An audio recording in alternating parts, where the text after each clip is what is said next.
मेरे दो प्रश्न है। एक तो अभी मैं कारपेंटर का काम करता हूँ, तो पैसा मांग नहीं पाता हूँ, और मतलब बहुत ज़्यादा समस्या हो तो पत्नी फिर फोन करके बोलती है पैसे के लिए, तो फिर वो सेठ मेरे को पैसा देता है, लेकिन पैसा मांग नहीं पाता क्योंकि मेरे को लगता है मैं कुछ कर ही नहीं रहा हूँ। जब मैं कुछ कर ही नहीं रहा हूँ तो मांगने का अधिकार भी कैसे? क्यों कर ही नहीं रहे हो? तो मतलब ये काम तो कर रहे हो ना, कुछ बना तो रहे हो ना। काम काम हो रहा है, लेकिन मैं तो सिर्फ साथी मतलब हो रहा है, अरे बस नहीं नहीं इतना नहीं पता है कि हो रहा है। नहीं। इतना पता है कि बस हो रहा है, बस काम तो मैं मतलब पूरा शरीर से अलग ही देखता हूँ। तो करने वाला भी को देखता हूँ, काम को भी देखता हूँ।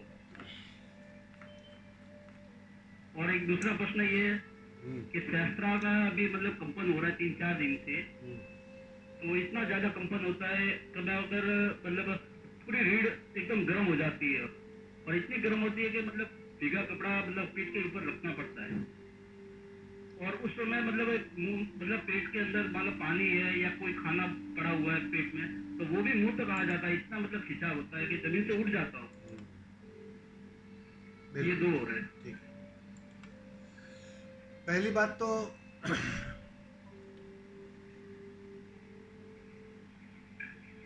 साक्षी का मतलब ये नहीं होता है कि तुम अपना जो काम कर रहे हो, अब काम कौन कर रहा है? भावेश कर रहा है।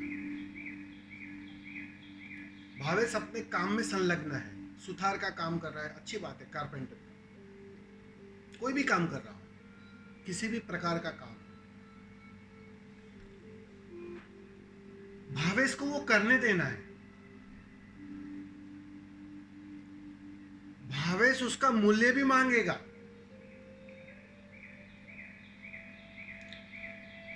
तुम्हें पीछे में नहीं आना है। अब जब तुम रोक रहे हो कि मैंने तो कुछ किया नहीं है, मैं क्यों मूल्य मांगू, तो वो एक प्रकार से तुम इंटरफियर ही कर रहे हो। ये साक्षी नहीं घट रहा है।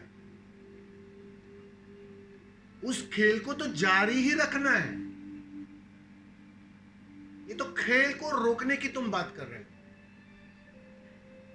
खेल को रोकोगे तो चूकोगे, क्योंकि अब तुम रोकने वाले हो गए। जैसे पहले कैसे साधारण जीते थे, जब अध्यात्म का कोई पता ही ना था, जब ध्यान का कोई पता ही ना था, जब साक्षी का कोई पता ही ना था, कितनी सहजता से जीते थे।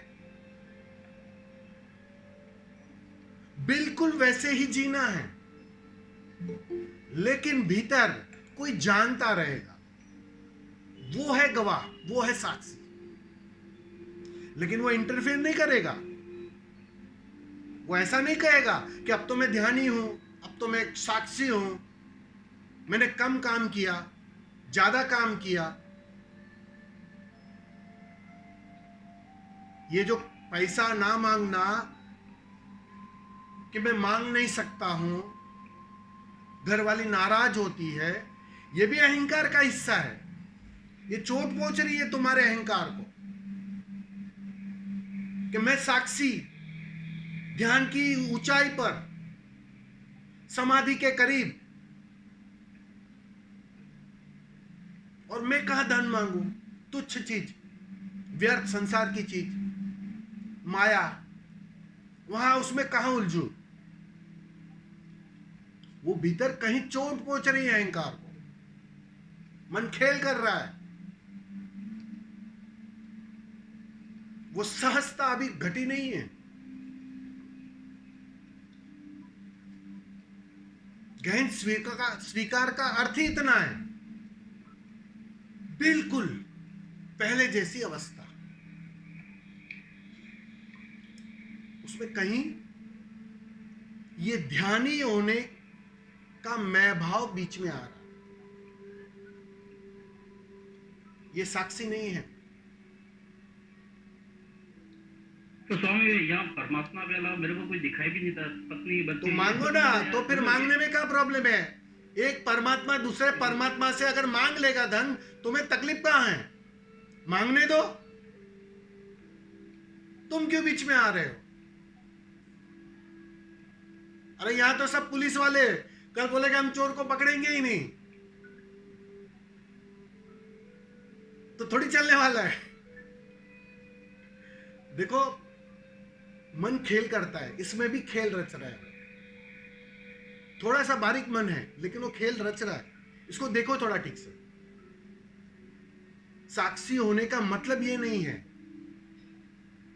कि तुम इंटरफियर करो, कि तुम इंटरफियर कर रहे हो, बस बात इतनी है। होने दो, बिल्कुल सहजता से उसे होने दो। जो तुम्हारा मैं तो वही कर रहा, जो भाई हो रहा है बस वो दे दे रहा हूँ, बस मैं रुकावट नहीं डाल तो रहा। फिर सवाल कहाँ है कि मैं धन मांग नहीं पा रहा हूं, अंदर बेचैनी हो रही है, काम कम किया है तो मैं ज्यादा कैसे बेचैनी मांगू? बिल्कुल भी नहीं है, मैं तो मतलब एक तो मतलब ऐसा भी फिक्र भी नहीं है कि धन की भी फिक्र नहीं है वो।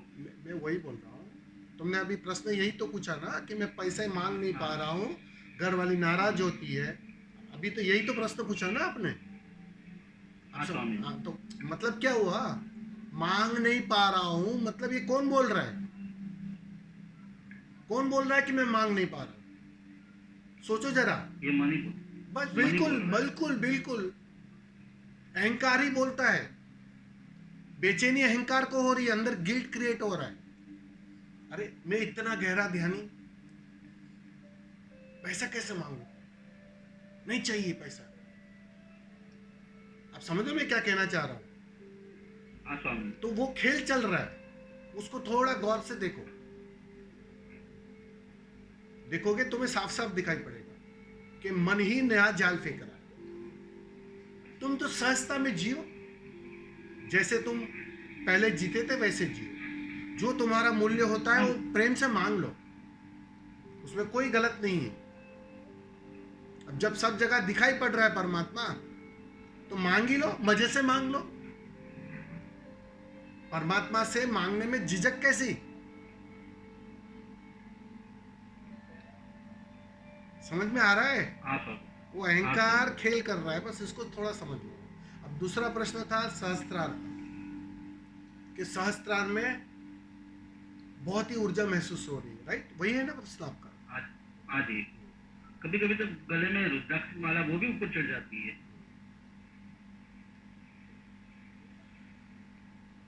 ये अनुभव की दशा है, बहुत गहरे अनुभव की दशा है। और सहस्त्रार में हो रही है मतलब और गहरे अर्थों में हो रही है वो बात। बहुत सुंदर बात है, इसमें कुछ भी कुरूप नहीं है। लेकिन जरा अपने भीतर टटोलना कि इस अनुभव की कहीं मांग तो है नहीं भीतर। थोड़ा गौर करोगे, थोड़ा देखोगे, तो ये जो सहस्त्रार में ऊर्जा की अनुभूति तुमने ही मांगी हुई है। जो यात्रा की तुमने, अब मांग के कारण यात्रा होती है, लेकिन यात्रा का पड़ाव जब किनारे पर आता है ना, तब यही मांग बाधा बनती है, यही डिमांड रुकावट बनती है, राह का पत्थर बन जाती है।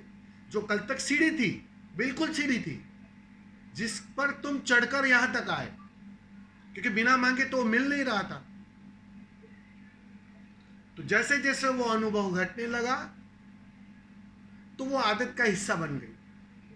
अब तुम्हें पता हो या ना पता हो, तुम्हारा अचेतन उस अनुभव को मांगने लगता है, क्योंकि बहुत मीठे अनुभव है, अच्छे अनुभव है, प्यारे अनुभव है, आनंद के अनुभव है, मस्ती के अनुभव है। उसके लिए ध्यान में नहीं, मतलब दूसरे टाइम भी ऐसे भी काम करते भी वक्त भी ऐसे ही होता है। तो वही ना, तो वो आदत गहरी हो गई है। पहली बात तो ये सुंदर आदत है, मैंने पहले ही कह दिया आपको, ये कोई नेगेटिव बात नहीं है। लेकिन नेगेटिविटी कहाँ है, गलती कहाँ हो रही है? गलती तुम्हारे अचेतन की मांग के कारण हो, इसलिए तुम चाहो ना चाहो तुम्हारी ऊर्जा सीधी सहस्त्रार में खेलने लगती है। अब तुम रूटीन के जीवन के काम करते हो तो वो बेचैन करेगी, वो खींचती है, वो लुभावनी है, वो कुछ करने नहीं देती, काम भी ठीक से नहीं करने देती। उस अनुभव में जीने का मजा आता है कुछ और। समझ में आ रहा है? हाँ स्वामी जी। तो ये सब जो है ना, ये तुम्हारी साधना की आदत का परिणाम है। तुमने जितनी भी साधना की होगी, जितना भी आज्ञा चक्र पर जोर दिया होगा, जितना भी सहस्त्रार पर जोर दिया होगा, वो आज बाधा बन रहा है। कल जब तुम कर रहे थे तब वो मूल्यवान था, लेकिन आज वो बाधा बन रहा है। करना कुछ नहीं है, बस उस मांग को छोड़ दो। भीतर एक भाव से भर जाओ कि मुझे ये अनुभव से भी मुक्ति चाहिए। धन्यवाद के भाव से फिर भर। उस समय भी लगता है कि मैं अनुभव से बाहर हूँ, ये जो अनुभव हो रहा है उससे भी बाहर हूँ, उस समय ये अनुभूति होती है। नहीं तो वही मैं बोल रहा हूँ, जिस दिन तुम बाहर हो जाओगे ना, सारे अनुभवों के पार चले जाओगे। फिर कोई अनुभव नहीं होगा, ना सहस्त्रार का होगा, ना आज्ञा चक्र का होगा, ना मूलाधार का होगा। किसी भी जगह तुम अनुभव कर ही ना पाओगे। वो अनुभव का अर्थ ही ये होता है कि मन अभी शेष बाकी है, मन अभी शेष मांग से भरा है। वो मांग गिरते ही तुम अनुभव के पार चले जाओ। एक बैलेंस आना चाहिए। आपने कभी गौर किया, जिस दिन तुम स्वस्थ होते हो तुम्हें शरीर का पता ही नहीं होता है। ना हाथ की याद आती है, ना पैर की याद आती है, ना सर की याद आती है।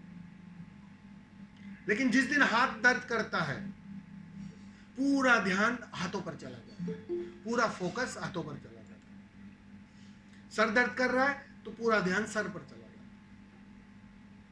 तो ऊर्जा जिस दिन सातों चक्रों पर बैलेंस हो जाती है, एक संतुलन में आ जाती है, उसी का नाम समाधि है। अब तुम सारे अनुभवों के पार चले। अब ना सहस्त्रार की याद आएगी, ना आज्ञा की याद आएगी, ना किसी और चक्रों की याद आएगी। बैलेंस आ गया, एक स्वास्थ्य घट गया। वो स्वास्थ्य घटते ही तुम सबके पार चले जाओ, अनुभवों के भी पार चले जाओ। ये है समाधि। जब तक कोई भी अनुभव है, चाहे बुरा चाहे अच्छा, वो मन ही करता है, मन ही जीता है उस अनुभव को, उसके पार जाना है, तब बात बनती है। अब तुम जल में कमलवत हो गए। जिस दिन सारे अनुभवों के पार चले जाओगे, बात बन गई। अब तुम्हें बाहर की कोई भी परिस्थिति बेचैन न कर पाएगी, ना सुखी कर पाएगी ना दुखी कर पाएगी। ना बाकी स्थिति तो मेरे को नहीं हिला सकती। नहीं वो ठीक है, लेकिन ये सहस्त्रार भी हिला ही रहा है। वो सहस्त्रार भी वही बार का ही खेल है, उसको भी छोड़ना है, उसके भी पार जाना है, वहां रुकना नहीं है। समझ में आ रहा है? हाँ सर। और वहां रुकना हो रहा है तुम्हारा, जो मैं देख रहा हूं। बिल्कुल वो किनारा है, उसमें कोई दो राय नहीं है। बहुत सुंदर अवस्था है, और वहां मन चाहेगा कि रुकू मैं, बस रुकना नहीं। अब जो अपने से हो रहा है, तो बिल्कुल वो अपने के लिए जो आदत निर्मित की सहस्त्रार की यादों की, बिल्कुल उससे विपरीत याद निर्मित कर काटना पड़ेगा ना। हाँ स्वामी। तो काटने के लिए बस अनुभव के पार जाना है। तो उस विपरीत आदत को निर्मित करना कि नहीं चाहिए, अब कोई अनुभव नहीं चाहिए, कोई समाधि का अनुभव नहीं चाहिए, कोई समाधि नहीं शरीर चाहिए। में मतलब सूक्ष्म मतलब घटना भी होती है, जैसे हृदय धड़कता है तो मतलब शरीर में इतना कंपन होता है, आंखों के सामने अपन देखते दृष्टि है, वो भी कंपन होता है। नहीं वो बारीकी बारीकी मतलब एकदम। मैं वही बोल रहा हूँ। ये सारे जो अनुभव हो रहे हैं ना, ये सारे जो कंपन हो रहे हैं ना, जो तुम्हें महसूस हो रहे हैं, ये मन के कारण हो रहे हैं। मन, तुम्हें पता हो या ना पता हो, जब तुम साधना में गहरे थे, साधना कर रहे थे, भले कुछ समय पहले की बात है, तब तुमने बहुत गहरी मांग की है कि मुझे ये सारे अनुभव घटित हो। जब विद्या करते थे तब तुमने मांग खड़ी की है, बहुत गहरे में मांग चली गई है। अब उस मांग के पार तुम छूट नहीं पा रहे हो, वो मांग का चेतन की आदत बन गई है। वो छूटनी चाहिए। वो कहते नहीं है जानने वाले सारे बुद्ध कि आखिर में मोक्ष की मांग भी बाधा बनती है, बुद्धत्व की मांग भी बाधा बनती है।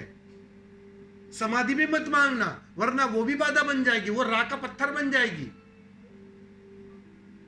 हाँ स्वामी जी। अब संसार में जी रहे थे, बाहर ही भटक रहे थे, तो निस्संदेह समाधि की मांग कीमती मांग थी। वो मांग तुम्हें पकड़वाई गई। सारे बुद्ध करते क्या है तुम्हें? भैया धन कहाँ मांग रहे हो? आनंद तो भीतर है, मांगो समाधि, मांगो बुद्धत्व, वही तो पकड़वाते हैं ना। हाँ स्वामी। तुम उसको पकड़कर यहां तक पहुंच जाते हो, इस मूल्यवान शास्त्रा तक। अब मुसीबत खड़ी होती। अब वो जो पकड़ने की आदत है ना, वो तुम छोड़ नहीं पा रहे, छूट नहीं पा रहे, वो गिरनी चाहिए। अब तो गुरु भी बाधा बनेगा, अब तो समाधि की मांग भी बाधा बनेगी, आनंद की मांग भी बाधा बनेगी। इन सारी सीढ़ियों को बिल्कुल इस किनारे पर छोड़ देना, तब बात बन जाए। और ये मांग अचेतन में है, इसलिए अपने से हो रही। चेतन में होती तो तुम बदल भी देते थे, लेकिन गहरी आदत बन गई है वो, तो उसको सहजता से छोड़ना पड़ेगा। बस विपरीत काम करो, कुछ नहीं चाहिए। अब तो कोई अनुभव नहीं चाहिए, कोई समाधि नहीं चाहिए, कोई आनंद नहीं चाहिए, कोई बुद्धत्व नहीं चाहिए। बस इसी भाव से पड़ जाओ, धन्यवाद दो उसे, जो है जैसा है पर्याप्त है, धन्यवाद दो उसे। हाँ स्वामी। और कभी भी बात नहीं जाएगी। जिस दिन वो भाव दशा वो काट देगी ना पूरी तरह, बात बन जाएगी।